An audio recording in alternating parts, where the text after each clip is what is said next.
আমরা আজকে এখানে যখন আলোচনা করছি, এই মাসটা হচ্ছে মাহে শাবান। কি মাস বলুন তো? মাহে শাবান। শাবানের শেষ পর্যায়ে আমরা চলে এসেছি। আমরা এখন মুখোমুখি হয়েছি মাহে রমজানুল মুবারক। আলহামদুলিল্লাহ, রমজানুল মুবারক আমাদের সামনে। 12টি মাসের মধ্যে শ্রেষ্ঠ মাস রমজানুল মুবারক। এই পবিত্র মাসকে সামনে রেখে আমরা এখানে আলোচনায় বসেছি। এই মাসটির আল্লাহ পাক এত বরকত দিয়েছেন। এই মাসটি সম্পর্কে রাসূল করিম সাল্লাল্লাহু আলাইহি ওয়াসাল্লাম আখেরি শাবানে খুতবা পেশ করেছিলেন এবং সেই খুতবায় তিনি বলেছিলেন, হে উপস্থিত জনগণ, হে মানব মণ্ডলী, আল্লাহ পাক আমাদের জন্য একটি পবিত্র মাস আমাদেরকে দিচ্ছেন, দান করেছেন, যে মাসটির নাম হচ্ছে রমাদান। রমাদান হচ্ছে রামদুন, রা মিম দত। রাম ধাতু থেকে উৎপত্তি, এর অর্থ হচ্ছে জ্বালানো, পুড়িয়ে দেওয়া, ভস্ম করে দেওয়া। রমাদান, রমজান মুবারকে যারা নাকি সিয়াম সাধনা করে, আত্মত্যাগ করে, অর্থাৎ তিতিক্ষা, ত্যাগ এবং তিতিক্ষা করে, রমজান মুবারকে আল্লাহ পাক যেভাবে রোজা চান ওইভাবে যারা রোজা রাখে, তাদের সমস্ত গুনাহ সমূহকে আগুন যেমন আবর্জনাকে জ্বালিয়ে দেয়, রোজা যদি সঠিকভাবে কারো হয় তাহলে তার গুনাহগুলিকে এইভাবে জ্বালিয়ে ভস্ম করে দেয়। সুবহানাল্লাহ বিহামদিহি। এই রমজান আমাদের সামনে। আমি আমার আলোচনার শুরুতে আমি আপনাদের খেদমতে আরজ করতে চাই যে মাসটির মধ্যে আমরা প্রবেশ করতে যাচ্ছি, দুটি জিনিস আমাদের সামনে এখন। একটি হচ্ছে আমরা মাহে রমজানকে ইস্তেকবাল করতে যাচ্ছি। মাহে রমজান আমাদের সামনে। দোয়া করে নেই যে আল্লাহ পাক এই পবিত্র রমজানের সম্মান করার মতো তৌফিক আমাদেরকে দান করো, আর যেভাবে রোজা রাখলে পরে তুমি খুশি হও সেইভাবে আমাদেরকে রোজা রাখার তৌফিক দান করো, বলি আমিন। এটি হচ্ছে সর্বশ্রেষ্ঠ মাস আল্লাহ পাক মুসলমানদের জন্য দান করেছেন। আবারও বলি আলহামদুলিল্লাহ। কোরআন শরীফের মধ্যে আল্লাহ সমস্ত ইবাদতের কথা বলেছেন, কিন্তু ডিটেইলস আলোচনা করেন নাই। হজ করতে হবে, কিন্তু উকুফে আরাফা করতে হবে, রমিয়ে হেজার করতে হবে, রমিয়ে জেবার করতে হবে, তারপরে 7 বার তাওয়াফ করতে হবে, সাফা মারওয়া সাই করতে হবে। এগুলি কিন্তু কোরআন শরীফে আসে নাই, ডিটেইলস আসে নাই। নামাজ পড়তে হবে, কিন্তু জোহরে কয় রাকাত, আসরে কয় রাকাত, মাগরিবে কয় রাকাত, এই রাকাতগুলি কিভাবে বিন্যস্ত করতে হবে কোরআন শরীফে তা আসে নাই, বর্ণনা করা হয়নি। যাকাত দিতে হবে, কিন্তু কত টাকা হলে কত টাকা দিতে হবে, কত মন ধান হলে কতটুকু দিতে হবে, কত ছাগল হলে, কত গরু হলে, কত পরিমাণ সোনা হলে, কত পরিমাণ রৌপ্য মজুদ থাকলে যাকাত দিতে হবে, এর বিস্তারিত বিবরণ কোরআন শরীফে আসে নাই। চিন্তা হতে পারে যে তাহলে এগুলো আমরা পাইলাম কই?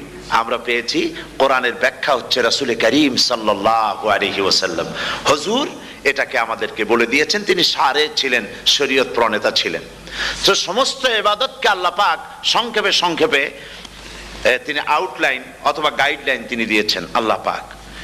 রমজান মুবারক হচ্ছে একমাত্র ইবাদত যে রমজান সম্পর্কে আল্লাহ পাক ডিটেইলস পূর্ণ একটি রুকু আল্লাহ পাক আলোচনা করেছেন। সুবহানাল্লাহ।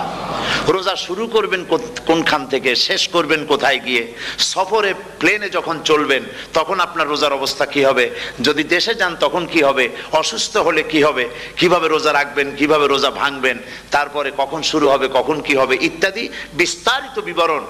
রোজার মতো করে এত অন্য কোন ইবাদতের ব্যাপারে আল্লাহ এতটা বলেন নাই যতটা বলেছেন রোজার ব্যাপারে। তাহলে নিশ্চয়ই বুঝতে পারছেন রোজাটা অত্যন্ত গুরুত্বপূর্ণ ইবাদত। সবটাই গুরুত্বপূর্ণ, কিন্তু রোজাটা আল্লাহর কাছে বেশি গুরুত্বপূর্ণ। সুবহানাল্লাহ। আচ্ছা, বেশি গুরুত্বপূর্ণ কেন সে কথা কি বলবো? অবশ্যই বলবো। বেশি গুরুত্ব এই কারণে, আল্লাহ পাক বলেছেন, এটা হচ্ছে হাদিসে কুদসি। আল্লাহ পাক বলেছেন, আস-সাওমু লি ওয়া আনা আজজি বিহি। অন্য রিওয়ায়াতে এসেছে ওয়া আনা উজজা বিহি। আস-সাওমু লি, রোজা হলো আমার জন্য। কে বলতেছেন বলুন তো? আল্লাহ পাক বলছেন রোজা হচ্ছে আমার জন্য, রোজার পুরস্কার আমি দেব। অন্য বর্ণনায় এসেছে রোজা আমার জন্য আর রোজাদারের পুরস্কার আমি আল্লাহ নিজেই পুরস্কার। সুবহানাল্লাহ, সুবহানাল্লাহ। তাহলে প্রশ্ন আসে, আল্লাহ পাক বলছেন রোজা আমার জন্য, আস-সাওমু লি, আল্লাহ তো একথা কোথাও বলেন না আজ-যাকাতুলি, আস-সালাতুলি, আল-হাজ্জুলি, রোজা আমার কি বলে, যাকাত আমার জন্য, হজ আমার জন্য, নামাজ আমার জন্য, একথা কিন্তু আল্লাহ বলেন নাই। অবশ্যই আমরা যাকাত হোক, নামাজ হোক, হজ হোক কার জন্য করি? আল্লাহর জন্য করি। রমজানের ব্যাপারে আল্লাহ খাস করেছেন যে আস-সাওমুলি, রোজা আমার জন্য। এই কথাটার অর্থ কি, তাৎপর্য কি, ব্যাখ্যা কি, সিগনিফিকেন্স কি? এর সিগনিফিকেন্স হচ্ছে এই যে প্রত্যেকটা ইবাদতের দুটি ধরন আছে। কয়টা ধরন বলুন তো? দুটি ধরন। একটি ধরন হচ্ছে বাহ্যিক, আর একটা হচ্ছে আভ্যন্তরীণ। প্রত্যেকটা ইবাদতের দুটি দিক আছে, একটা মানুষকে দেখানো আর একটা ভেতরের। যেমন নামাজ, একটি লোক নামাজ পড়ে না, কিন্তু এমন একটা সমাবেশের মধ্যে পড়ে গেছে সবাই নামাজ পড়ে। এখন আমি যদি নামাজ না পড়ি তাহলে লোকে বলবে কি? তখন উজু আছে কি না আছে দাঁড়াই গেল, আল্লাহু আকবার। তাহলে দেখা গেল নামাজ আল্লাহর জন্য পড়ে, আবার মানুষের জন্য দেখাবার জন্য করে। যাকাত এটা দেয় মানুষে, তার নিয়তটাকে আল্লাহ পাক ভালো জানেন। কিন্তু কিছু লোক তেমন আছে যাকাতের নামে লুঙ্গি, আমাদের দেশে আছে, এখানে কি করে আমি জানি না, লুঙ্গি শাড়ি কিনে তারপরে বাড়িতে সব জমা করে এরপরে গরিবদের দাওয়াত দেয় এবং সকলকে দেখায় এভাবে লুঙ্গি দিল, শাড়ি দিল, লোকেরা দেখলো যে যাকাত দিল, খুব যাকাত দিয়েছে। কোরবানির ব্যাপারে এভাবে বিরাট একটা গরু কিনলো, কিনে মানুষকে দেখাইলো। চট্টগ্রামে আছে সবচেয়ে বড় দামের গরু একটা কিনে গরুর গলায় মালা একটা পরাইয়া তারপরে শহর ঘুরায়। এখন অবশ্য এটা কমে গেছে আগের থেকে অনেক। মানুষ দেখুক যে অমুকে এই গরুটা কোরবানি করেছে। এটা কি কোরবানির জন্য হলো না মানুষকে দেখাবার জন্য হলো? হজ, টাকা আছে, লোকেরা বলবে কি যে এত টাকার মালিক তাও হজে যায় না, সুতরাং যাই একটু হজ করে আসি। তাহলে হজ করা গেল, আবার মানুষকে দেখাবার জন্য করলো। দুটি জিনিস আছে। কিন্তু একমাত্র রোজা যদি কেউ রাখে মানুষকে দেখাবার জন্য, সকাল থেকে শুরু করে সন্ধ্যা পর্যন্ত না খাইয়া কোনো পাগলও থাকবে না। বলেন আপনারা ঠিক কিনা? সে তো মানুষকে দেখাবার জন্য দাঁত পরিষ্কার করে নিল, আর দুপুরে ভাত খাই নিল, বউতেও টের পাইল না। পারবে কিনা? পারবে। টয়লেটে গিয়ে খাই নিল ভালো করে, কোনো একটা আড়াল জায়গা নিয়ে খেয়ে গেল, বাচ্চাও দেখলো না, বউতেও দেখলো না, খেয়ে নিল। তাহলে সে তো রোজা রাখলো না। আল্লাহ পাক বলছেন আস-সাওমুলি, রোজা হচ্ছে আমার জন্য। যে রোজা রাখে আমার জন্যই রাখে, মানুষকে দেখাবার জন্য সারাদিন না খাইয়ে থাকার কোনো প্রশ্নই ওঠে না। সুবহানাল্লাহ। সুতরাং রোজা যে রাখলো সে আমার জন্যই রাখলো। ওয়া আনা আজজি বিহি, রোজার পুরস্কার আমি আমার হাত দিয়ে দেব। সুবহানাল্লাহ, আমার হাত দিয়ে দেব। ম্যানেজার যদি বলে এই কাজগুলি করলে পরে বেতন, নির্ধারিত বেতন পাবা, আর এইটা যদি করো তাহলে বেতনটা আমি দেবো আমার হাত দিয়া, তাহলে এমপ্লয় যারা তারা বুঝতেই পারবে যে মালিক যখন নিজেই দেবে তাহলে ম্যানেজারের মতো দেবে না, মালিক মালিকের মতোই বড় করে দেবে। তো আল্লাহ পাক ফেরেশতাদের কাছে এটা রাখেন নাই, সব নাকি তোমরা লেখো গিয়া, আর রোজার সওয়াব আমার হাত দিয়ে আমি দেব। সুবহানাল্লাহ। এরপরে আল্লাহ পাক বলছেন, অন্য রিওয়ায়েতে এসেছে রোজা আমার জন্য, আর রোজাদারের পুরস্কার আর কিচ্ছু না, রোজাদারের পুরস্কার আমি আল্লাহ নিজেই পুরস্কার হয়ে যাব। সুবহানাল্লাহ। হাদিস শরীফে এসেছে রোজা রাখলে পরে ক্ষুধার কারণে, খালি পেটে থাকার কারণে টক্সিন জাতীয় এক প্রকারের গ্যাস তৈরি হয় পেটের ভেতরে, স্টমাকের মধ্যে, ফলে মুখে এক রকমের দুর্গন্ধের সৃষ্টি হয়। নবীজি বলেছেন রোজাদারের মুখের থেকে যে গন্ধ বের হয় আল্লাহ পাকের কাছে রোজাদারের মুখের গন্ধ মেসকো আম্বারের চাইতে বেশি পবিত্র। আপনার মুখের গন্ধটাও আল্লাহর কাছে পবিত্র। রোজাদারদের জন্য জান্নাতের একটি দরওয়াজা খাস করে রাখা হয়েছে, যার নাম রায়্যান। এই দরওয়াজা রোজাদারদের জন্য, কেবলমাত্র রোজাদারেরা সেখান থেকে প্রবেশ করবে, আর কেউ প্রবেশ করতে পারবে না। এই রোজাদারদের সম্পর্কে আল্লাহ পাক বলেছেন, হাদিস শরীফে এসেছে, বুখারী শরীফের হাদিস, রাসূল করিম সাল্লাল্লাহু আলাইহি ওয়াসাল্লাম বলেছেন লিসাইমে ফারহাতান, ফারহাতুন ইনদা ফিতরিহি ওয়া ফারহাতুন ইনদা লিকাই রাব্বিহি। রোজাদারের জন্য দুইটা খুশি। কয়টা খুশি বলুন তো? কে বলছেন? আল্লাহ রাসূল বলছেন রোজাদারের জন্য দুইটা খুশি। লিসাইমে ফারহাতান, দুটি খুশি। ফারহাতুন ইনদা ফিতরিহি, একটা খুশি হচ্ছে ইফতারের সময়। এই ফিতরিহি দুটি কথা, এই একটি কথার দুটি ব্যাখ্যা হয়। একটা হচ্ছে ইফতারের সময়, ইফতারের কথা বলা হয়েছে, আর ঈদের কথাও এর মধ্যে বলা হয়েছে। ইফতারের সময় হলো একটা খুশি, আর একটা খুশি হচ্ছে ইনদা লিকাই রাব্বিহি, যখন রোজাদারের সঙ্গে আল্লাহ পাক দেখা করবেন তখন হবে আরেকটা খুশি। তার মানে হচ্ছে রোজাদারদের সঙ্গে স্পেশাল আল্লাহ রাব্বুল আলামিন সাক্ষাৎকারের ব্যবস্থা করবেন। সুবহানাল্লাহ। তাহলে দুটি জিনিস হলো, একটা হলো ইফতারের জন্য দুটা, রোজাদারের জন্য দুটা খুশি, একটা হলো ইফতারের সময়, আর একটা হচ্ছে আল্লাহর সঙ্গে যখন দেখা করবে। তো ইফতারের যে খুশিটা, এই খুশি রোজাদার ছাড়া কেউ বুঝবে না।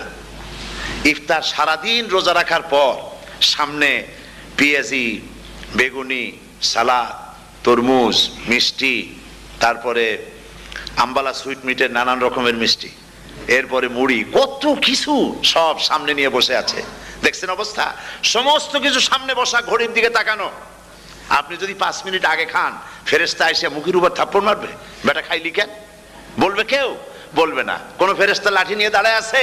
দাঁড়ায় নাই। কিন্তু আপনি খাচ্ছেন না কেন? সুবহানাল্লাহ, সুবহানাল্লাহ বলবেন না?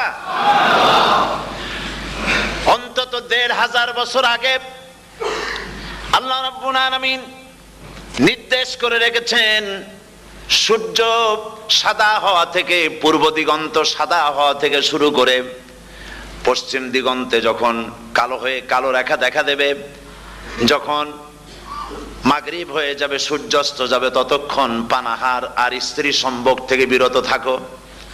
1500 বছর আগের আল্লাহ রাব্বুল আলামিনের এই নোটিশ কিভাবে কার্যকরী হচ্ছে উম্মতের মধ্যে, মুসলমানদের ভেতরে। খাবার সামনে আসে, পিপাসা লেগেছে, এখন তো পিপাসা লাগে না, খুব ঠান্ডার সময়, এখন রোজা রাখতে খুব মজা হবে, তাই না? খুব মজার রোজা। কিন্তু এই রোজা যখন জুন মাস আর জুলাই মাসে আসবে, তখন টের পায় মানুষ রোজা কাহাকে বলে। প্রচন্ড পিপাসা, সামনে সব খাবার পড়ে আছে, একটা খাবারের দিকে রোজাদারের হাত যায় না, ঘড়ির দিকে তাকায় আর চুপ করে বসে বসে আল্লাহর জিকির করতে থাকে। আল্লাহ কয়, ফেরেশতারা দেখ, এই বান্দা বানাইতে নিষেধ করছিলি। সুবহানাল্লাহ। আল্লাহ খুশি হয়ে যান। রোজাদার অপেক্ষা করতে থাকে, ঠিক যখন কাটায় সময়টা এসে গেছে, তখন আল্লাহর নাম করে খুরমা দিয়ে, পানি দিয়ে ইফতার শুরু করে দিল। আল্লাহ পাক খুশি হয়ে গেলেন।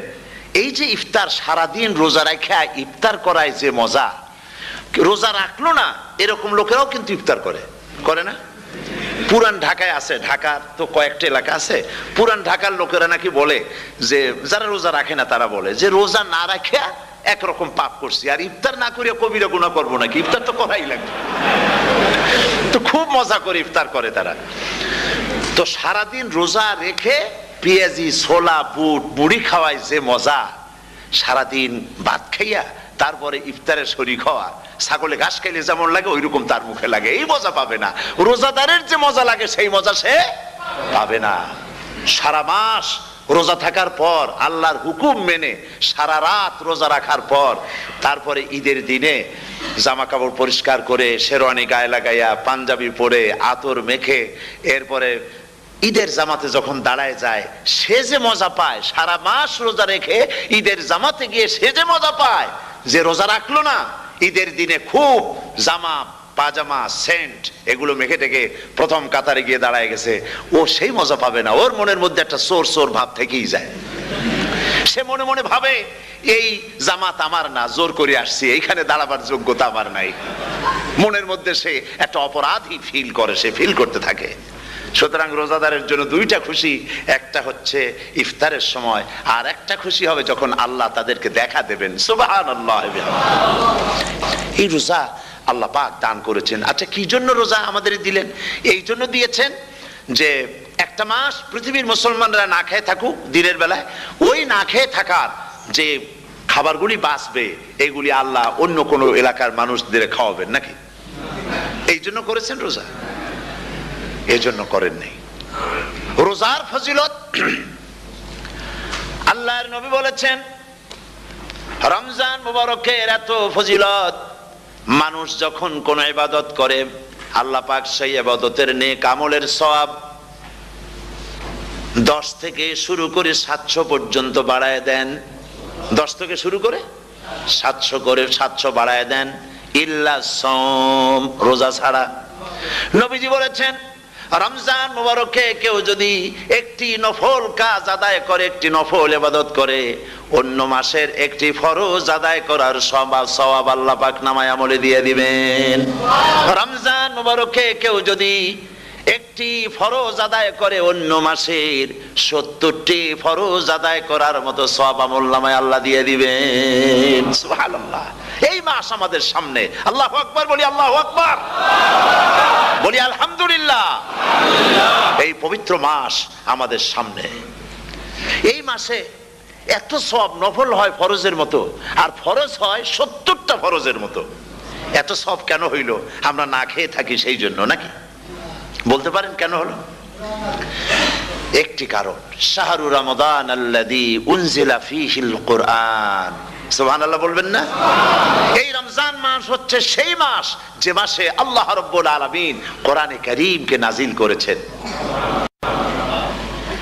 এই মাসের মধ্যে একটি রাত আছে, খায়রুম মিন আলফি শাহর, যে রাতটি 1000 মাসের চাইতে বেশি গুরুত্বপূর্ণ আল্লাহর কাছে। সুবহানাল্লাহ।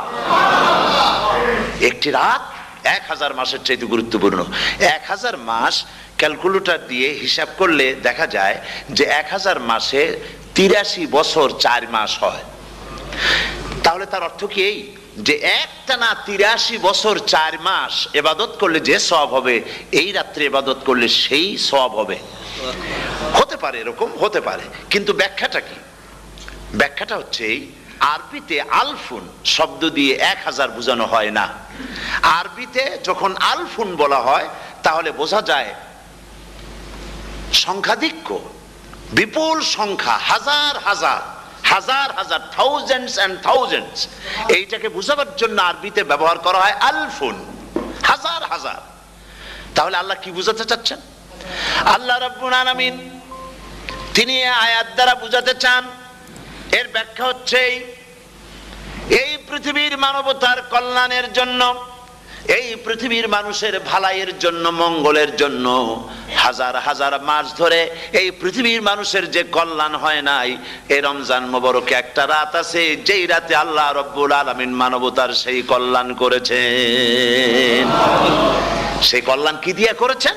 শাহরু রমাদান আল্লাযী উনজিলা ফীহিল কোরআন, কোরআন নাজিল করে পৃথিবীর মানুষকে সেই কল্যাণ আল্লাহ দিয়েছেন। সুবহানাল্লাহ।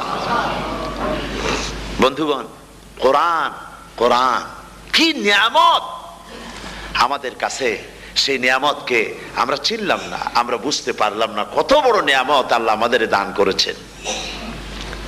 এই কোরআন যেন আপনি শুনতে পারেন, পড়তে পারেন, বুঝতে পারেন, সেই জন্য আল্লাহ রাব্বুল আলামিন শরিয়াত কি সুন্দর ব্যবস্থা করেছে। কোরআন শোনার জন্য রমজান মুবারকে তারাবিহের নামাজের ব্যবস্থা করা হয়েছে। সুবহানাল্লাহ, সুবহানাল্লাহ। যারা সব সময় পড়তে পারেন না, কোরআন তেলাওয়াত জানেন না, অথবা সারা বছরও এক খতম কোরআন শরীফ পড়া হয় না, শরিয়াত কি সুন্দর বিধান করলো যে আপনি যেন 30 পারা কোরআন শরীফ শুনতে পারেন। এই ব্যবস্থা তারাবিহের নামাজের মধ্যে শরিয়াত করে দিয়েছে। আলহামদুলিল্লাহ, আলহামদুলিল্লাহ। যাদের টাকা কড়ি আছে আমি তাদেরকে অনুরোধ করব, যদি পারেন তাহলে মেহেরবানি করে রমজান মুবারকে উমরা পালন করবেন। আমি উমরার নিয়ত করে এসেছি, ঢাকা থেকে উমরার নিয়ত করে এসেছি, আপনাদেরকে দেখে গেলাম। আর আমি এখান থেকে ডাইরেক্ট মদিনা মুনাওয়ারায় চলে যাব ইনশাআল্লাহ। লাইলাতুল কদর পর্যন্ত হারামাইনুশ শরীফাইনে কাটাতে চাই, নিয়ত করেছি। আপনারা দোয়া করুন আল্লাহ যেন কবুল করেন। কি মজা যখন আপনি হারামাইনুশ শরীফাইনে যখন তেলাওয়াত শুনবেন, আপনার কাছে মনে হবে যেন কোরআন শরীফ নাজিল হতেছে। সুবহানাল্লাহ। সেখানে তো নামাজের পরে হাত তুলে মোনাজাত করা হয় না, শুধুমাত্র রমজান মুবারকে বেতেরের নামাজের মধ্যে ইমাম সাহেব হাত তুলে মোনাজাত করেন। গত বছর রমজান মুবারকের লাইলাতুল কদরে আমি ছিলাম, গত কয়েক বছর ধরে আল্লাহ যাওয়ার তৌফিক দিয়েছেন দয়া করে। সেখানে লাইলাতুল কদরে পত্রিকাগুলি লিখেছে 30 লাখের উপরে লোক ছিল মক্কা শরীফের, হারাম শরীফে 30 লাখের উপরে। যখন তেলাওয়াত হচ্ছে, মুনাজাত করতেছেন ইমাম সাহেব কাঁপতেছেন, মুনাজাত করতেছেন, কাঁদতেছেন, আর গোটা হারাম জুড়ে কান্নার রোল পড়ে গিয়েছে। কিভাবে কাঁদতেছে! সারাদিন মানুষ রোজা রেখে তারপর ইফতার করতে যখন বসে, আমি সেই জান্নাতের কথা কেমনে আপনাদের বুঝাবো? রসগোল্লা কেমন লাগে বক্তৃতা দিয়ে 6 ঘন্টা বক্তৃতা দিয়েও বোঝানো যাবে না। যদি মুখের মধ্যে ঢুকাইতে পারি তাহলে বুঝবেন যে মজাটা কি, এটা তো আমি বুঝাইতে পারবো না কি মজাটা লাগে। সারাদিন রোজা রাখার পর সমস্ত লক্ষ লক্ষ মুসল্লিরা বসে আছে মক্কা শরীফে, কাবা শরীফ সামনে, এখানে বসে আছে, রোজাদারের সামনে আছে জমজমের পানি আর মদিনা মুনাওয়ারার খুরমা, আল্লাহর ঘর সামনে। জান্নাতের থেকে আর কাকে বলে, সুবহানাল্লাহ। আর মসজিদে নববীর ভিতরে মদিনার আকর্ষণ কাশাস আলাদা। মদিনা শরীফের আপনাকে যদি পাইয়া যায় কোন আরব, কোন মাদানী, আপনারা ছাড়বি না, আদর করে পাশে বসাবে, তোমারে আমি এই জিনিস খাওয়াবো, এইটা দিয়ে ইফতার করাবো, আমার কাছ দিয়ে তুমি উঠতেই পারবে না, আপনাকে জোর করে বসায় দিবে। মসজিদে নববীতে রিয়াদুল জান্নাহ রাসূল করিম সাল্লাল্লাহু আলাইহি ওয়াসাল্লামের কবর শরীফের কাছে বসে আপনি ইফতার করতেছেন, কত বড় নসিব। সেই জন্য আমি বলি, হলিডে করার জন্য আমেরিকা, সিঙ্গাপুর, হাবিজাবি এই সমস্ত ঘুরে কোনো লাভ নাই। হলিডে করতে চান, রমজান মুবারকে চলে যান হারামাইনুল শরীফাইন, মদিনা আল মুনাওয়ারা, মক্কা আল মুকাররমা, কপাল খুলে যাবে, জিন্দেগীর সমস্ত গুনাহ খাতা আল্লাহ পাক মাফ করে দিবেন। রাসূল করিম সাল্লাল্লাহু আলাইহি ওয়াসাল্লাম বলেছেন, রমজান মুবারকে যে উমরা করলো সেজন্য হজ আদায় করলো, সুবহানাল্লাহ।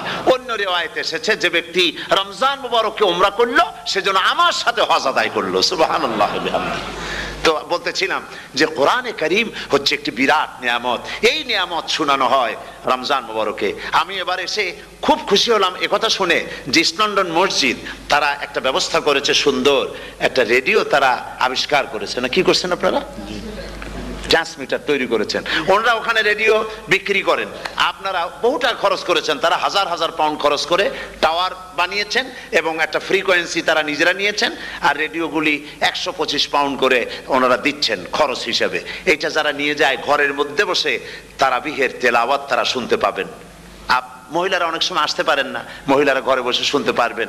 ওই ইস্ট লন্ডন মসজিদে যত ওয়াজ হবে, তেলাওয়াত হবে, নামাজ হবে, আজান হবে, ওয়াজ হবে, জিকির হবে, সব আপনার ঘরে বসে আপনি শুনতে পারবেন। আল্লাহ রাব্বুল আলামিন এই ইকদামকে, এই পদক্ষেপকে আল্লাহ কবুল করুন, সবাই বলেন আমিন।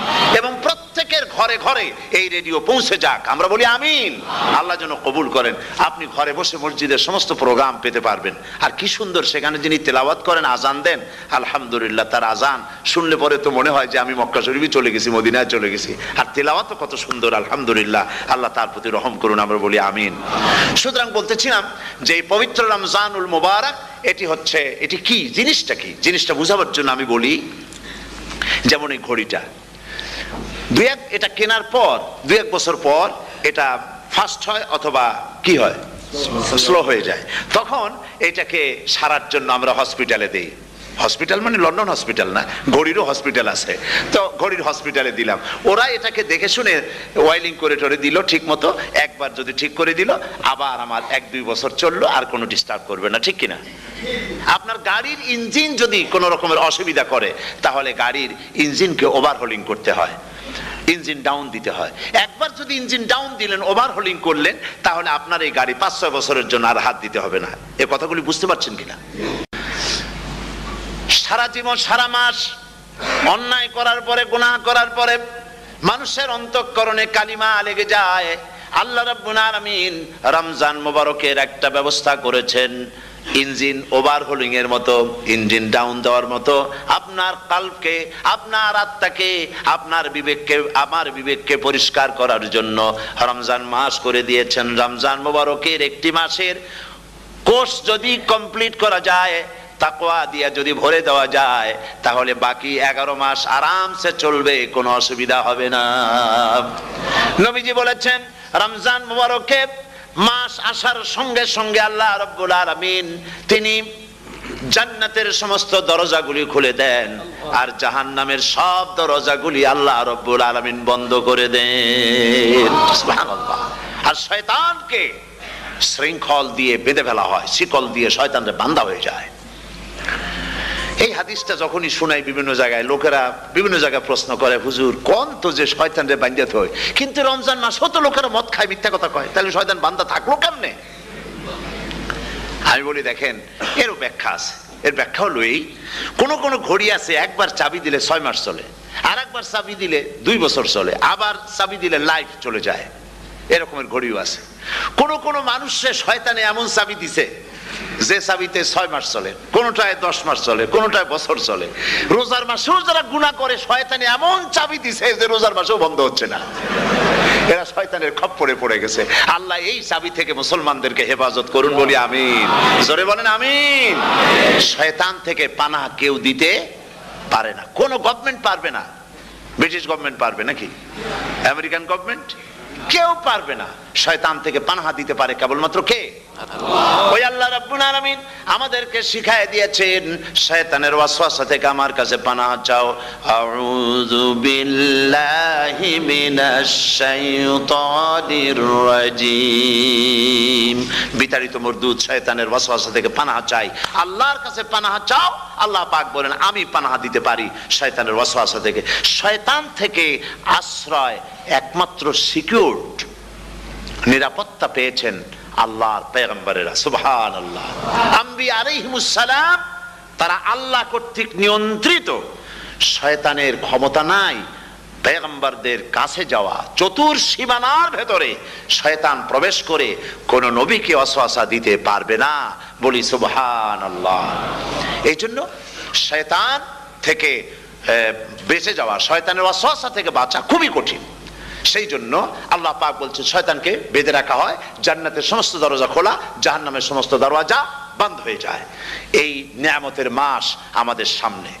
প্রত্যেকটি যখন কোনো ওয়ার্কশপ হয়, তো ওয়ার্কশপের জন্য এক একটা কি বলে সিলেবাস থাকে। রমজান মুবারক একটা ওয়ার্কশপ। এই ওয়ার্কশপের মধ্যে একটা সিলেবাস আছে, সেই সিলেবাসের নাম হচ্ছে কোরআন। কোরআন কোরআন কোরআন নাজিলের মাসে আমরা কি কোরআন তেলাওয়াত করি? বলেন। রোজা হচ্ছে, হাদিস শরীফের মধ্যে বলা হয়েছে আস-সাওমু জুন্নাহ, রোজা হচ্ছে ঢাল। রোজা কি কন্ত? ঢাল। বোঝেন তো ঢাল কি? প্রোটেক্টর। আপনি জিহাদের ময়দানে, যুদ্ধের ময়দানে নিরাপত্তার জন্য, বাইরের থেকে আক্রমণকে ফিরাবার জন্য কি ব্যবহার করেন? ঢাল ব্যবহার করেন। রোজা হচ্ছে ঢাল। শয়তানের সমস্ত আক্রমণ থেকে বাঁচার জন্য রোজা হচ্ছে ঢাল। রোজার দিনে কেউ যদি আপনার সাথে ঝগড়া করে, তাহলে রাসূল বলেছেন তুমি বলো, তুমি ঝগড়ায় প্রবৃত্ত হবে না। তোমার সাথে যদি কেউ ঝগড়া করে, তুমি বলবে ইন্নী সাইম, আমি রোজাদার। আমি তোমার মতো ঝগড়া করতে আমিও পারি, আমি তোমার মতো গালাগালি দিতে পারি, কিন্তু আমি দেব না, ঝগড়াও করব না, গালিও দেব না, মারামারিও করব না, কারণ আমি রোজাদার। সুবহানাল্লাহ। রোজা আপনাকে গুনাহ থেকে বাঁচায় দেবে। দেখেন রোজা কিভাবে গুনাহ থেকে বাঁচায়। মিথ্যেবাদী, মিথ্যেবাদী সারাক্ষণ মিথ্যে কথা বলে, কিন্তু রোজার মাস আসছে। এখন মিথ্যাবাদী যারা, তাদের ঘনিষ্ঠ লোকদের কাছে শুনেছি যে তারা বলে, যদি কোনো লোক দিনের বেলা এসে যায় আর এমন কথা, যে কথা বলতে গেলে মিথ্যা বলা ছাড়া উপায় নাই তার জন্য, সে তখন বলে ভাই তুমি তো অসময় আসছো, এখন আমি খুব ব্যস্ত, আই এম ভেরি বিজি, তুমি রাত্রে আসো। কথা বুঝতে পেরেছেন তো? রোজা হচ্ছে কি? রোজাটা কি বলে? ঢাল। কোন মেয়ে লোকের দিকে চোখ পড়লো, আহা আমি তো রোজাদার, চোখকে সাথে সাথে নিচে নামায় ফেললো। গানের আওয়াজ আসলো, আমি তো রোজাদার, সে গানটা শুনলো না। কাজী সমস্ত গুনাহ থেকে বাঁচার জন্য রোজা একটা বিরাট হাতিয়ার। সুবহানাল্লাহ। এই মাসে আল্লাহ রাব্বুল আলামিন এই মাসটা, এই রোজাটা কেন দিয়েছেন? লাআল্লাকুম তাত্তাকুন, ইয়া আইয়ুহাল্লাযীনা আমানু কুতিবা আলাইকুমুস সিয়ামু কামা কুতিবা আলাল্লাযীনা মিন ক্বাবলিকুম লাআল্লাকুম তাত্তাকুন। হে বিশ্বাসীরা, তোমরা যারা ঈমান এনেছো, শোনো, আমি রোজাকে তোমাদের জন্য ফরজ করেছি, যেমন করে ফরজ করেছিলাম তোমাদের পূর্বপুরুষদের উপরে। রোজা শুধু আমাদের উপরে ফরজ হয়েছে তা না, আমাদের আগে যারা যেসব নবীরা আসছিলেন তাদের উপর রোজা কি ছিল? ফরজ ছিল। সুতরাং এই রোজা তোমাদের উপরে ফরজ, এই জন্য লাআল্লাকুম তাত্তাকুন, যাতে করে তোমরা কি হতে পারো? পরেজগার হতে পারো। কি হতে পারো? পরেজগার, মুত্তাকি হতে পারো, আল্লাহকে ভয় করতে পারো। একমাত্র আল্লাহর ভয় মানুষকে ভালো বানাতে পারে। একটা মানুষ জান্নাতে যাওয়ার জন্য, জাহান্নাম থেকে বাঁচার জন্য একটা জিনিস, কয়টা জিনিস বলেন? একটি জিনিস যদি ভেতরে থাকে তাহলে সমস্ত গুনাহ থেকে বাঁচতে পারে। আর একটি জিনিস যদি না থাকে তাহলে এমন কোনো কাজ নাই পৃথিবীতে যা সে করতে পারে না। সেই কাজটার নাম কি? তাকওয়া। সবাই বলেন কাজটার নাম কি? তাকওয়া। যদি ভেতরে আল্লাহ পাকের ভয় থাকে, রব্বুল আলামিন আমাকে দেখছেন, তিনি আমাকে শুনতেছেন, এই ভয় যদি অন্তঃকরণের ভিতরে থাকে, তাহলে এই লোকটি কোনো গুনাহের কাজ করতে পারবে না, মিথ্যা বলতে পারবে না, ওজনে কম দিতে পারবে না, খাদ্যে ভেজাল দিতে পারবে না, শয়তানি বদমাশি করতে পারবে না। এই জিনিসটির অভাব থাকে, যদি তাকওয়া না থাকে তাহলে সমস্ত অন্যায় কাজ সে করতে পারবে। এই জন্য আল্লাহ রাব্বুল আলামিন বলেন রোজা এই জন্য দান করেছে যাতে করে, রোজার মাস এই জন্য দিলাম লাআল্লাকুম তাত্তাকুন, তোমাদের ভিতরে তাকওয়ার সৃষ্টি হয়। এই ওয়াজ আমি আপনাদের সামনে অনেকবার করেছি। হযরত ওমর রাদিয়াল্লাহু তাআলা আনহু রাতের বেলায় ঘুরতে ঘুরতে দেখেন এক বাড়িতে আলো জ্বলছে, শেষ রাত। এই রাত্রে বাড়িতে আলো জ্বলে কেন? ভাবলেন কোনো অসুখ বিসুখ হলো নাকি। তো উনি কাছে গেছেন, গিয়ে কান পেতে শুনতেছেন। বাড়ির মালিক বুড়ি তার যুবতী মেয়েকে ডেকে বলছে, মা ওঠো, তাড়াতাড়ি ওঠো। কেন? কয় যে সকাল তো হয়ে গেল, দুধ দই এনেছি আমি, দুধ এনে রাখছি, এখন তুমি পরিমাণ মতো সবটা পাত্রে পানি দিয়ে ভরে দাও, তাহলে ওজন বেশি হবে আর আমরা ভালো লাভ করতে পারবো। মেয়ে বলছে, মা তুমি বলো কি, এটা আমার দ্বারা সম্ভব না। কেন সম্ভব নয়? হযরত ওমর এক ফরমান জারি করেছেন, তিনি বলেছেন পানিতে দুধের মধ্যে পানি মিশাতে নিষেধ করেছেন। তাছাড়া রাসূল করিম সাল্লাল্লাহু আলাইহি ওয়াসাল্লাম খাদ্যদ্রব্যে ভেজাল দিতে নিষেধ করেছেন। কাজী হযরত ওমরের এই নির্দেশকে আমি অমান্য করতে পারবো না। মা বলছে, দেখো ওমর এখন তো ঘুমাইতেছে, এত রাত্রে তিনি কি এখানে আসছেন নাকি আমাদের এই কারবার দেখতে, তুমি পানি মিশাও ইচ্ছে মতো। মেয়ে বলছে, মা হযরত ওমর ঘুমাতে পারেন, তার পুলিশেরা, তার গোয়েন্দা বিভাগের লোকেরা ঘুমাতে পারেন, হযরত ওমরের চোখকে ফাঁকি দেওয়া যাবে, হযরত ওমরের পুলিশকে ফাঁকি দেওয়া যেতে পারে, কিন্তু আল্লাহ রাব্বুল আলামিনের চোখকে ফাঁকি দেওয়া যাবে না। আমার পক্ষে সম্ভব নয়, আমি দুধে পানি মিশাতে পারবো না। হযরত ওমর রাদিয়াল্লাহু তাআলা চলে গেলেন, গিয়ে তার ছেলেকে ডেকে বললেন, ছেলে আমি তো এখন বুড়া হয়ে গেছি, আমার বিয়ের বয়স নাই, আমি একটা মেয়ের খোঁজ নিয়ে আসছি, যদি আমার বয়স থাকতো এই মেয়েটার আমি বিয়ে করতাম। সুবহানাল্লাহ, সুবহানাল্লাহ। তো এই মেয়েটা তুমি খোঁজ নাও, যদি বিয়ে না হয়ে থাকে তুমি প্রস্তাব দাও বিবাহের। কি সৌন্দর্য তিনি দেখলেন মেয়েটার মধ্যে, স্বাস্থ্য, রূপ, যৌবন, কি দেখলেন? তাকওয়া। জোরে বলেন না, কি দেখলেন? তাকওয়া। এই তাকওয়া তিনি দেখলেন। এই তাকওয়ার উপরে ভিত্তি করে আমিরুল মুমিনিন, অর্ধেকটা পৃথিবীর প্রেসিডেন্ট, খলিফাতুল মুসলিমিন, আমিরুল মুমিনিন হযরত ওমর তার ছেলের জন্য পুত্রবধূ করে তাকে ঘরে নিয়ে আসলেন। সুবহানাল্লাহ। ফায়দা কি হলো? ফায়দা এই হলো, এই মেয়ের গর্ভে যে মেয়ে হলো, সেই মেয়ের গর্ভে ফারুকে সানি হযরত ওমর ইবনে আব্দুল আজিজ রাহমাতুল্লাহ আলাইহির মতো ফারুকে সানি আল্লাহ দান করে দিলেন। সুবহানাল্লাহ বিহামদি। এটা নাম হচ্ছে তাকওয়া। এই তাকওয়ার ব্যাপারে হযরত ওমর রাদিয়াল্লাহু তাআলা আনহু তিনি হযরত কাব বিন উবাই রাদিয়াল্লাহু তাআলা আনহুকে জিজ্ঞেস করেছিলেন যে তাকওয়ার একটা ব্যাখ্যা আপনি কি আমাকে বলতে পারেন, তাকওয়ার ব্যাখ্যাটা কি? তিনি বললেন, হ্যাঁ পারি। কি ব্যাখ্যা? তিনি বললেন যে দেখুন, তাকওয়ার ব্যাখ্যা হচ্ছে এই যে সংকীর্ণ একটি রাস্তা, সরু ন্যারো একটা রোড, এই ন্যারো রোডের দুই দিকে আছে কাঁটাযুক্ত লতা পাতা, এই কাঁটাযুক্ত লতা পাতার মধ্য দিয়ে এই সরু রাস্তা দিয়ে আপনি যখন যাবেন তো কিভাবে যাবেন? হযরত ওমর বললেন, আমার জামা কাপড় এইভাবে খুব আটোসাটো করে আমরা যাব, যাতে করে গায়ের চামড়াও না ছেড়ে আমার জামাও যাতে না ছেড়ে যায়। হযরতে কাব বিন উবাই রাদিয়াল্লাহু তাআলা আনহু বলছেন, এটার নামই হচ্ছে তাকওয়া। এটার নাম কি? তাকওয়া। এটার নাম হচ্ছে তাকওয়া। দুনিয়ার অসংখ্য পাপের ভেতর থেকে আপনি চলে যাবেন, পাপ যেন আপনাকে স্পর্শ করতে না পারে। এটার নাম তাকওয়া। বাইন মাছ নিশ্চয়ই খেয়েছেন আপনারা, না লন্ডনে পাওয়া যায় না? পাওয়া যায়। এই বাইন মাছ যারা খেয়েছেন আপনারা, আমি জানি না আপনারা জানেন কিনা, বাইন মাছ কোথায় থাকে? পানিতে থাকে না কাদায় থাকে?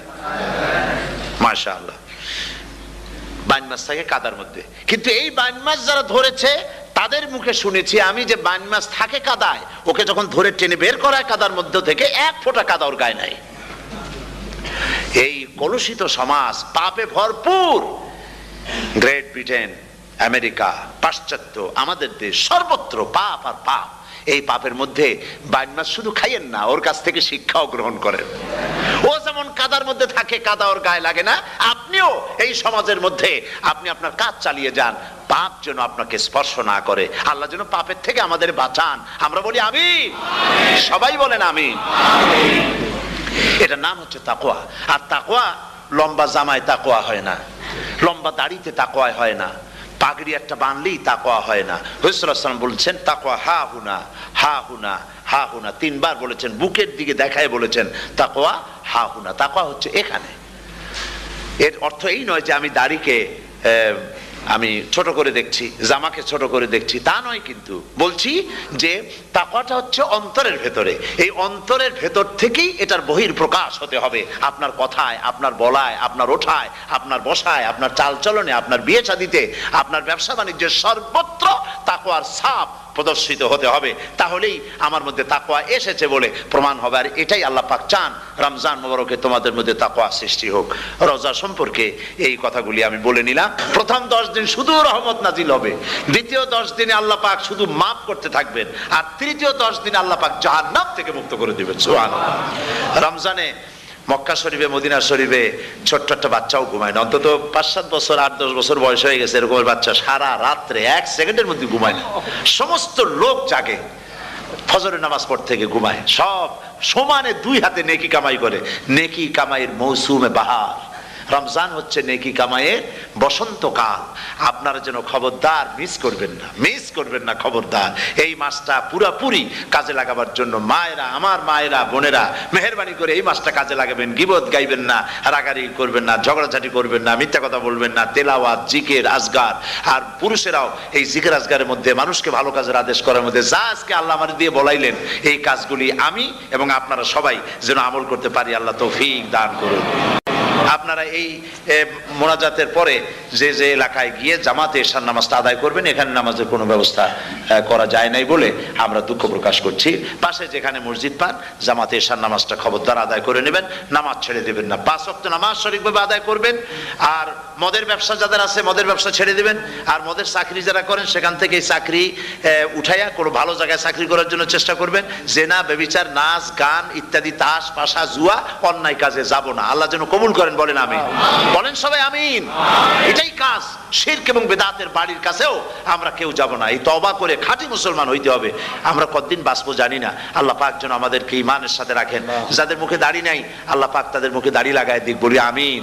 আপনারা চেষ্টা করেন রসুলের এই সুন্নতটা আমল করার জন্য। যেহেতু আমরা মারা যাব, চিরদিন বাঁচবো না, তো আল্লাহ রসুলের কাছে কেমনে আমরা আমাদের চেহারা দেখাবো? জামায়, দাড়িতে, টুপিতে, পর্দায়, মেয়ে লোকদের পর্দা করার মধ্যে, সবটার মধ্যে রসুল্লাহর সুন্নত যেন আমরা আমল করতে পারি, আল্লাহ যেন তৌফিক দেন। আল্লাহুম্মা আমিন। রব্বানা যালামনা أنفسنا وإن لم تغفر لنا وترحمنا لنكونن من الخاسرين সবাই পড়েন ربنا ظلمنا أنفسنا وإن لم تغفر لنا وترحمنا لنكونن من الخاسرين ربنا ظلمنا أنفسنا وإن لم تغفر لنا وترحمنا لنكونن من الخاسرين রব্বুল আলামিন প্রচন্ড ঠান্ডাকে উপেক্ষা করে হাজার হাজার নারী পুরুষ স্টেপনি গ্রিন স্কুলে আল্লাহ তোমার কোরআন শোনার জন্য, তোমার নবীর হাদিস শোনার জন্য দীর্ঘক্ষণ বসে আছেন।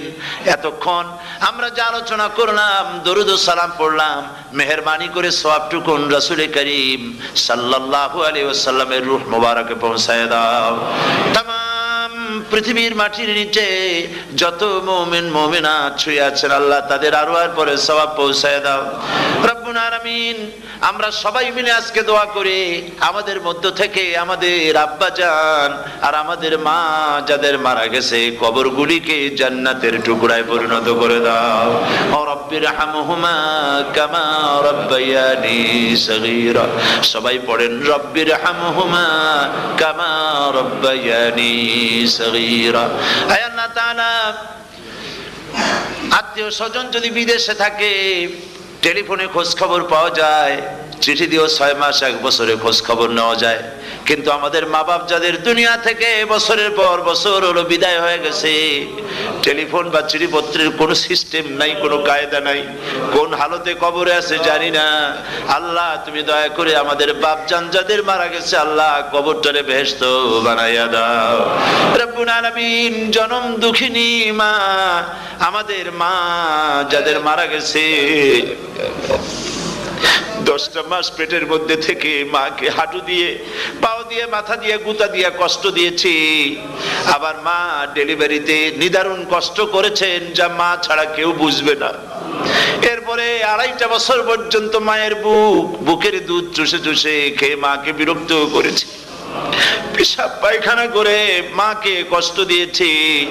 আল্লাহ তাআলা, আমাদের মা বাপ অনেকেরই গরিব ছিল, খাট নাই, বিছানা নাই, তোষক ছিল না, কোন রকম করে আল্লাহ তাআলা বিছানায় শোয়া থাকতো, পেশাব করে, ছেলে মেয়ে পেশাব করে বিছানা ভিজায় দিয়েছে। মা নিজে আঁচলটা ভিজা আঁচলের উপরে শুয়ে ছেলেকে মেয়েকে বুকের উপরে করে সারাটা রাত কাটায় দিয়েছে। এই মা যার দুনিয়া থেকে বিদায় হয়ে গিয়েছে, আল্লাহ দয়া করে কবরটাকে জান্নাতের টুকরা বানাইয়া দাও। আল্লাহ তাআলা, আমাদের মা বাপ যাদের মারা গেছে তাদের উপর তোমার রহমত নাজিল করো। আমাদের দাদা দাদি, নানা নানি, আত্মীয় স্বজন, পাড়া প্রতিবেশী যারা মারা গেছে তাদের উপরে রহম করো। রব্বুল আলামিন, আল্লাহ তাআলা, আমরা যারা হাত তুলেছি, তোমার বান্দা বান্দিরা হাত তুলেছে, তুমি আরশে আজিম থেকে একটু তাকায় দেখো। আমরা কোন রাজা বাদশার কাছে হাত তুলি নাই, আমরা কোন প্রধানমন্ত্রী প্রেসিডেন্টের কাছে হাত তুলি নাই, কোন পীর বুজুর্গের কাছে হাত তুলি নাই। আমরা হাত তুলেছি শাহানশাহ রব্বুল আলামিনের দরবারে। রব্বুল আলামিন, আমরা যতগুলি লোক হাত তুলেছি এর মধ্যে জিনাকার থাকতে পারে, মদখোর থাকতে পারে, বেনামাজি থাকতে পারে, সুদখোর থাকতে পারে। আল্লাহ, কত রকমের গুনাহ করে আমরা হাত তুলেছি। আল্লাহ, তুমি যদি দয়া করে আজকে আমাদের এই লোকগুলি কি তোমার বান্দা বান্দিগুলারে যদি মাফ করে দাও, আকাশের জমিনে এমন কেউ নাই যার কাছে তোমার এজন্য কৈফিয়ত দেওয়া লাগে। রব্বুল আলামিন, দয়া করে আমাদের জিন্দেগির গুনাহ মাফ করে দাও। আল্লাহ তাআলা, আমার মা বোনেরা কষ্ট করে এই ঠান্ডাকে উপেক্ষা করে যারা এসেছেন, আল্লাহ তুমি মা বোনদের হায়াত দারাজ করে দাও, মা বোনদেরকে পর্দায় থাকার তৌফিক দিয়ে দাও। আয় আল্লাহ, মা বোনদের এমন জীবন যাপন করার তৌফিক দাও যাতে করে কিয়ামতে হযরত আয়েশা, হযরত খাদিজা, হযরত ফাতেমার সঙ্গে হাসর নসিব হয়ে যায়। আল্লাহ, যে সমস্ত মা বোনদের বিয়ে হয়েছে, বাচ্চা হয় নাই, আল্লাহ তুমি তাদেরকে নিঃসন্তানীকে বাচ্চা দিয়ে দাও। যাদের মেয়ে বড় হয়েছে, বিয়ে দিতে পারে না, বিয়ের বন্দোবস্ত করে দাও। রব্বুল আলামিন, মা বোনদের যাদের রোগ আছে, ব্যাধি আছে, আল্লাহ দয়া করে সব অসুখ মাফ করে দাও। আল্লাহ, আমরা যারা হাত তুলেছি, ঋণগ্রস্তদের ঋণ পরিশোধের তৌফিক দান করে দাও। আল্লাহ তাআলা, অসুখ বিসুখ যাদের আছে মাফ করে দাও। যারা নাকি হালাল ব্যবসা করে, হালাল ব্যবসা বরকত দিয়ে দাও। হারাম ব্যবসা যারা করে, আল্লাহ মদের ব্যবসা যে হারাম ব্যবসা, তুমি মুসলমানদের মনের মধ্যে জাহান্নামের ভয় দিয়ে দাও। আল্লাহ, মদের ব্যবসার মতো জঘন্য ব্যবসা থেকে মুসলমানদের বাঁচাও। আল্লাহ, আল্লাহ রব্বুল আলামিন, জিনা থেকে বাঁচাও, সুদ থেকে বাঁচাও, ঘুষ থেকে বাঁচাও। এই পবিত্র রমজান মাস আসতেছে, কাদের তুমি মাফ করবে তুমি জানো। আল্লাহ, রমজানের বরকত থেকে আমরা যেন মাহরুম না হয়ে যাই। আল্লাহ, তোমার বান্দা বান্দি আমরা যারা হাত তুলেছি, এমন রোজা রাখার তৌফিক দাও যাতে তুমি খুশি হও বাবু। আমাদের কান্দার তৌফিক দাও, সেহরি ভালোভাবে সেহরি করা, তোমাকে খুশি করার জন্য ইফতার করা, তোমার খুশির জন্য রোজা রাখা, তেলাওয়াত করা, সেজদা দেওয়া, নামাজ পড়া, জিকির করা। আয় আল্লাহ তাআলা, এগুলি বেশি বেশি করে করার তৌফিক আমাদেরকে দান করে দাও। আল্লাহ রব্বুল আলামিন, এই মাহফিলের ভিতরে বহু মানুষ আছে জীবনে কাবা শরীফ চোখে দেখে নাই, জীবনে তোমার হাবিবের রওজা চোখে দেখে নাই। আজকে একটা দোয়া করি তোমার কাছে, আমার মা বোনের আর ভাইরা যারা হাত তুলেছে, আল্লাহ তুমি দয়া করে মেহেরবানি করে জীবনে অন্তত একটা বার কাবা শরীফ চোখে দেখার তৌফিক দিয়ে দিও। রব্বুল আলামিন, বাংলাদেশ থেকে আমাদের হাজার হাজার লাখ লাখ মুসলমান নরনারী বিদেশে চাকরি করার জন্য, ব্যবসা করার জন্য এসেছে। আল্লাহ, চাকরি করতে এসে, ব্যবসা করতে এসে যেন ঈমান নষ্ট কারো না হয়। আল্লাহ, সকলের ঈমান মজবুত রাখার তৌফিক দান করে দাও। আয় আল্লাহ, তোমার কাছে একটা দোয়া করি, জাহান্নামের আগুন 3000 বছর বসে উত্তপ্ত করেছো, জাহান্নামের আগুনে আমরা জ্বলতে পারবো না বাবা। জাহান্নামের আগুন আমাদের জন্য হারাম করে দাও আল্লাহ। আল্লাহুম্মা আজিরনা মিনান নার। সকলে পড়েন আমার সাথে, আল্লাহুম্মা আজিরনা মিনান নার, আল্লাহুম্মা আজিরনা মিনান নার ওয়া আদখিলনাল জান্নাতা মাআল আবরার। আল্লাহ তাআলা, এই মানুষগুলি, এদের সাথে আমার কোনো আত্মীয়তার সম্পর্ক নেই, এদের সাথে আমার কোনো রক্তের সম্পর্ক নাই।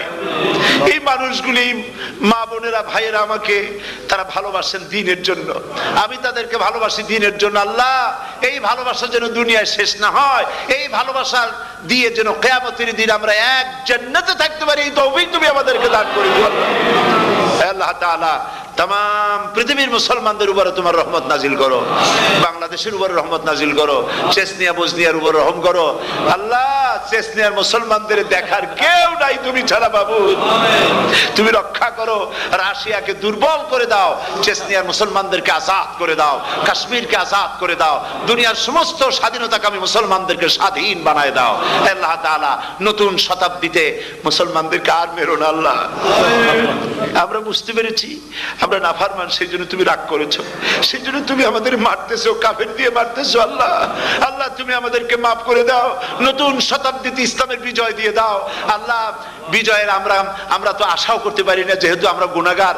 সাহাবায়ে কিরামদের সেই কোয়ালিটি আমাদের মধ্যে নাই আল্লাহ। তুমি দয়া করে তোমার হাবিবের সাদকায় নতুন শতাব্দী, ইসলামের শতাব্দী আল্লাহ তুমি দয়া করে বানাই দিও আল্লাহ রব্বুল আলামিন। আমি জানি না কে কোন দুঃখ নিয়ে এখানে এসেছে, আমি সকলকে কয়েক সেকেন্ড ছেড়ে দিলাম, মাথা নিচু করে চক্ষু বন্ধ করে আল্লাহর কাছে আপনাদের মনের কথাটা বলেন, আল্লাহ পাক দোয়া কবুল করবেন ইনশাআল্লাহ।